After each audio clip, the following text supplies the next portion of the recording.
جنبش سبز هفته 55. مهدی کروبی به دنبال حضور در یک مراسم عزاداری در دانشگاه شریف توسط نیروهای بسیجی مورد حمله قرار گرفت. او ضمن اظهار تأسف از این واقعه ابراز کرد: بسیار متاسفم. بسیجی که در زمان امام 8 سال در جبهه‌ها جنگید و از کشور دفاع کرد، کارش به جای رسیده است که در دانشگاه‌ها با دانشگاهیان برخورد می‌کند، در مساجد مردم را کتک می‌زند و در رأی‌گیری‌ها تقلب و در خیابان به کشتار مردم می‌پردازد. هیئت مؤسس دانشگاه آزاد هفته گذشته با حضور مجدد میرحسین موسوی تشکیل جلسه داد. در ابتدا طی این جلسه این اعضا تدوین اساسنامه جدید از سوی دولت احمدی نژاد و حذف نام میرحسین موسوی از اعضای هیئت مؤسس را غیرقانونی اعلام کردند. آنها همچنین تاکید کردند محدوده اموال و دارایی‌های دانشگاه آزاد باید کماکان جدا از دولت باقی بماند. این در حالی است که نماینده منتخب دولت احمدی نژاد از ورود به این جلسه منع شده است.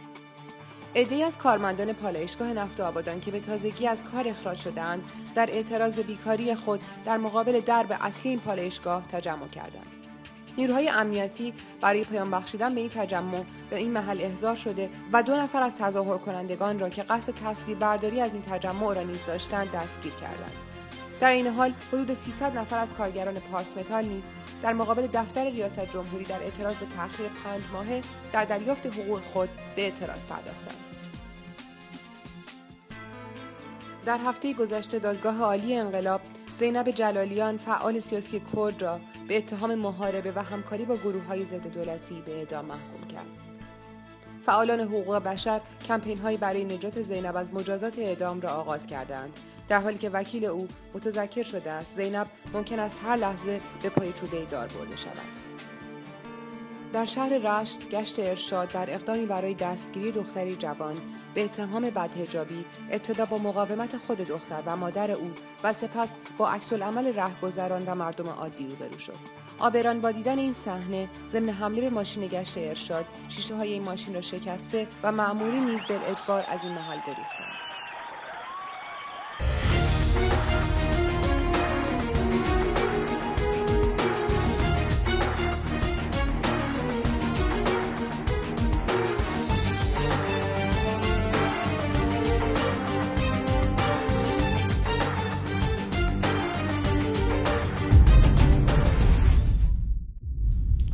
تاریخ هنر اعتراض پیشرو و همراه جنبش‌های اجتماعی از جنبش سبز و انقلاب 57 بسیار قدیمتر و در واقع هیچ جنبش مردمی نبوده که قرین خلاقیت‌های هنری نباشه.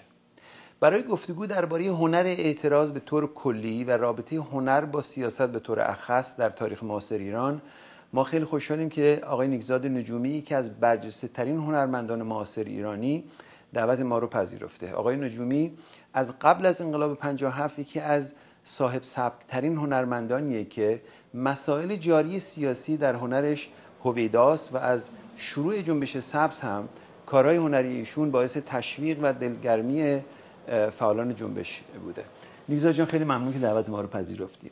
همونطور که میدونی از شروع جنبش سبز یه سال پیش یه بار دیگه مسئله ارتباط بین هنر و سیاست مطرح شده. تو از کسایی هستی که در هنر خودت همیشه بین این دو جنبه، یعنی هنر و سیاست، ارتباطی بوده قبل از جنبش سبز، قبل از انقلاب 57. ممکنه بگی که از نظر خودت و حداقل در کار خودت تو ارتباط بین هنر و سیاست رو چگونه می‌بینی؟ ببینید کار من از قبل از انقلاب تا الان به وجود آوردن هنری بوده که بتونه انعکاس بده مسائل اجتماعی رو و به ترتیبی ارتباط برقرار بکنه با سیاست روز. به طور معمول در چه قبل از انقلاب چه بعد از انقلاب معمولا نسبت به کار سیاسی نظر خوبی نبود. اینا رو کارهای یک بعدی می‌دیدن. درست. از نظر من اینجوری نیست. از نظر من اینه که هنر میتونه قبول مسئولیت بکنه و چالش بکنه حکومت‌ها و به خصوص رهبران حکومت‌های مستبد و نظر انتقادی نسبت به جامعه داشته باشه. درست. و این یه کار همیشگیه. درست. و فکر میکنی این تعهد سیاسی که در طبیعتاً در کار تو به وجود اومده هیچ وقت مانعی سر کار خلاقیت هنری تو بوده؟ اصلا، بلکه انگیزه کار خلاق هست. شما میتونین مثلا کار گل و بلبل بکشین، شما میتونین کار ابستره بکنین، شما میتونین کارهای خط نویسی بکنین، اون چیزایی که در ایران خیلی رواج هست، ولی اینا چالش نمیکنه جریانات روزمره رو، جریاناتی که به سیاست بستگی داره.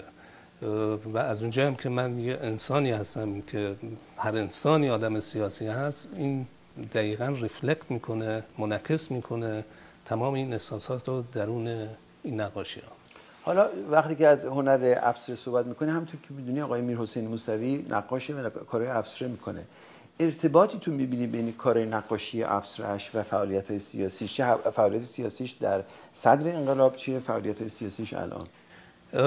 من با آقای موسوی در یک زمانی برخوردهای دوری با هم داشتیم. من دانشجوی دانشکده هنرهای زیبا بودم و آقای موسوی دانشجوی دانشگاه ملی بود که با همکاری میکرد که گالری قندریز رو به اصطلاح نگهداری بکنن.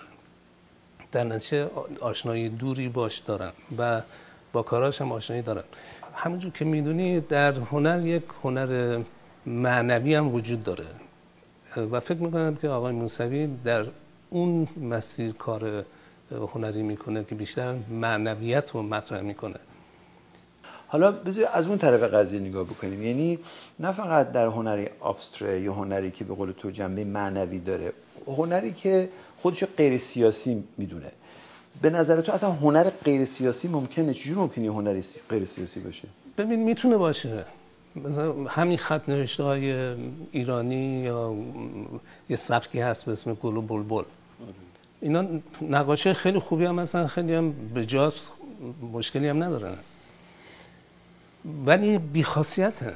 یعنی کار زیادی باش نمیشه انجام داد، میشه گذاشتش توی اتاق و زیباییش رو تماشا کرد، اما کار هنر سیاسی زیبا نیست. کار هنر سیاسی اصلا مسئلهش زیبایی نیست، مسئلهش برانگیختن یک شرایطیه و این شرایط باید آنی باشه، ضربتی باشه، محکم باشه و با زیبایی‌های معمولی که در اون نقاشی ها میفته متفاوته. به همین دلیل هم هست که حکومت ها، حداقل در ایران که ما تجربهش داریم، چه زمان شاه چه در زمان جمهوری اسلامی، ما هیچ نگونه موافقتی با این هنر ندارن و الان هم که ما میبینیم جنبش سبز وجود آمده، مهمترین و بزرگترین اتفاقی که در واقع کار هنری سال گذشته در تمام دنیا افتاده، این حرکت های فیلم ها و پوسترها و میدونی سلفونایی که مردم در شرایط بحرانی حرکت انقلابی گرفتن که به نظر من یک گنجینه عظیمیه برای آیندگان. بچه مشخصه هنری رو که داره الان میاد بیرون از جنبش سبز چی میبینی؟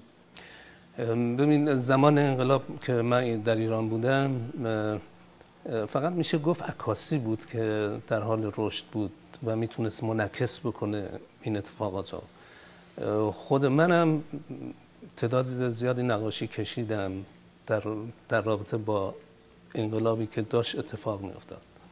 این نمایشگاه در یک مروری بر آثار توی موزه گذاشته شد و مورد انتقاد روزنامه جمهوری اسلامی قرار گرفت که اتفاقا آقای موسوی هم سردبیر مجله روزنامه بودن. شدیداً با محتویات اون نوع کارا برخورد شد به حدی که حمله شد به موزه و تمام نقاشی‌ها در حدود 135 تا کار در موزه موند که هنوز هم مونده و کجا هست معلوم نیست. تو فکر کنی تغییر کرده آقای موسوی الان؟ ببین همین منشور آخرش که آمده بیرون به نظر من نشون پیشرفت یا تحول فکری به خصوص در سال گذشته، برای اینکه جا رو باز میکنه بیشتر برای صداهای دیگر و این مهمترین اتفاقی که به نظر من نه تنها در خود آقای موسوی افتاده در ماها افتاده به ترتیبی که ما میتونیم این قشرهای مختلفی رو قبول بکنیم.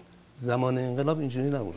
زمان انقلاب گروهگرایی بود، هر کسی برای گروه خودش کار میکرد. این تو هم هنر یه ابعاد جهانی پیدا کرده ولی همچنان یه خطی از مسائل ایران درش هست. تلاقی بین مسائل ایران و ابعاد جهانی هنر خودت چجوری؟ به هر حال من ایرانی هستم و تا 29 سالگی هم در ایران زندگی کردم. افکار من اونجا جا افتاده و نشسته و هر کاری هم که بکنم در اون مسیر خواهد بود. منتها با شرایط جهانی هم آشنایی دارم و با شرایط سیاسی جهانی هم آشنایی دارم. در واقع ما در دو جبهه می جنگیم. یکی جبهه حکومت استبدادی ایران، یکی حکومت جهانخواهی آمریکاست. با این دو مطلبه که ما سر و کار داریم و انعکاس این دوتا کاره که در کار من هست.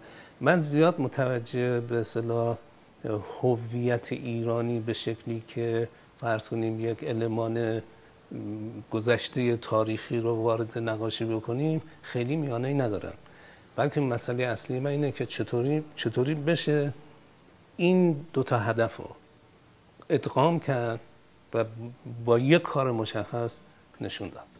نیزا جان خیلی ممنون عزیزم که وقت تو به ما دادی.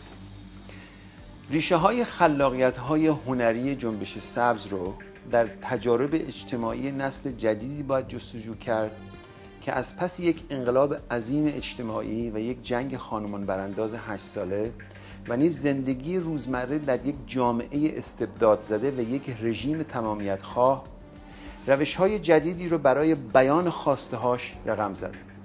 طغیان علیه ظلم و خروش جنبش‌های اجتماعی خیلی زودتر از اون که در حیطه سیاست و اجتماع صورت بگیره در تخیل هنرمندان و در بکارگیری متحورانه ابزار و ادوات خود هنر اتفاق میفته و به همین دلیله که حکومت‌های توتالیتر اونقدر که از تجلی هنر اعتراض میترسن از تظاهرات خیابونی نمیترسن، چون که تظاهرات خیابونی رو با نیروهای سرکوب میشه کنترل کرد ولی خرد خلاق و ذوق یک هنرمند معترض رو نمیشه قل و زنجیر بست و محبوس کرد.